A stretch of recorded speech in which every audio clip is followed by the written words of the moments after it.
we're gonna play his song because it's that type of week. Professor X versus Primetime. Similar situation here. You got Primetime come into this one desperately needing to win. If I don't win type shit, season's over. So he comes into this one at 1-6, dude. 1-6, crazy. And then Professor X, man, just trying to put things together, really, with the 4-3 record. Obviously, he started off hot, man, so he was able to kind of like weather the storm here with some unfortunate injuries that he's been kind of accumulating. But that's the name of the game, right? We gotta manage whether you have injuries or buys or whatever it is. But one thing that he doesn't have to weather is Drake May cooking on Sundays. Dude is elite. People talking a young Josh Allen. I don't know if I'm ready to go that far, but I mean, he's obviously doing his thing. He's a top 6 guy, basically rest of the way is what it feels like. And with no real true number one, Diggs isn't the same Diggs that we used to see in Buffalo. So 31 points from him, basically, long story short. And then Mariota with the spot start with no JD5 at 12 points. Really where the game kind of spinned out of control here, for Primetime and Professor X really is the running back position. The RB1 without a doubt and without a question, Jonathan Taylor. 41 points. This is, I think, his 4th hat trick of the year.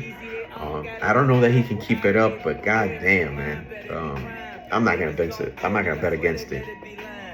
41 points from him. Tajay Spears, 15 points for Professor X. So nice little spot start coming off the street. So it looks like a lot of GMs did that this week. We're able to find a gem out there in the waiver land and just spot start them and then just kind of get some production. Really nothing else to mention on the running back side. On the wide receiver side, we're only going to mention on the Primetime side. And T. Higgins had a nice little bomb there for a touchdown against the Jets in a crazy game. The Jets came back to win. Zay Flower PPR his way to a decent game. 10.6 points for the Zay. And then nothing really of note for Professor X on his side of the wide receiver ring, or the wide receivers.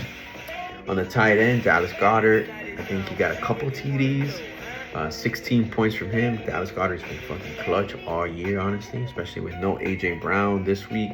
That one was pretty easy to forecast. Speaking of forecasting, on the flexes, X went double tight end, and the Fannin, was pretty good, man. It was a good start. 15.4 points.